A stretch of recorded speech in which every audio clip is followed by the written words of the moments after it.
Dividend investings. Can your money pay you regularly in 2026? What if your investments could potentially generate income for you without you having to sell them every time? One popular concept is dividend investing. Some companies distribute part of their profits to shareholders in the form of dividends. If you own eligible shares on the relevant date, you may receive a dividend according to the company's declared policy. Sounds like passive income, right? It can be a source of investment income, but there's something extremely important to understand.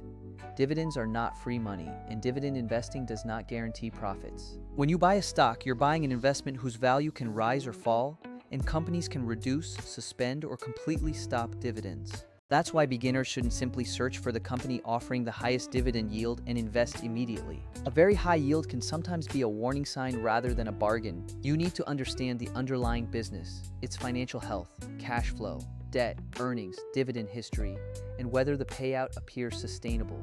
Another important concept is dividend yield. It's generally calculated by comparing the annual dividend per share with the share price, but the yield can change when the stock price changes. For example, if a company pays ROS 5 per share annually and the share price is 100, the indicated dividend yield would be 5%. But if the share price falls to RSIS 50 while the dividend remains unchanged temporarily, the indicated yield becomes 10%. That doesn't automatically mean the investment became better. The falling share price may reflect serious problems with the business. This is why yield alone isn't enough. You should also understand diversification. Putting all your money into one company can expose you to unnecessary risk. Some investors prefer diversified funds or portfolios instead of selecting individual dividend stocks, depending on their goals, risk tolerance, costs, and investment approach. Reinvesting dividends is another strategy people use. Instead of taking the cash, they may use dividends to purchase additional investments, which can increase the number of shares they own over time. This can contribute to compounding, although investment returns are never guaranteed. And don't forget taxes and fees.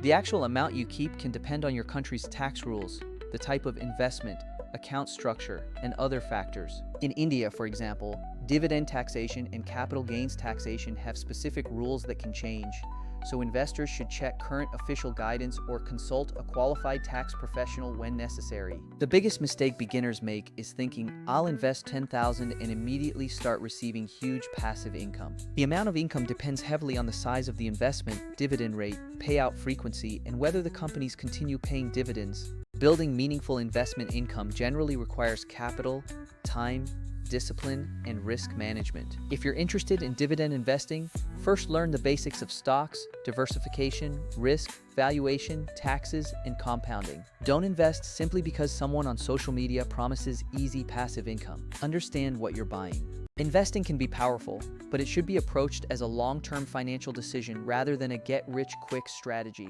The goal isn't to chase the highest dividend. The goal is to build a sensible investment strategy that matches your financial goals and risk tolerance. If you enjoyed this video, follow for more passive income concepts, investing basics, online income ideas, AI tools, business strategies, and practical money education.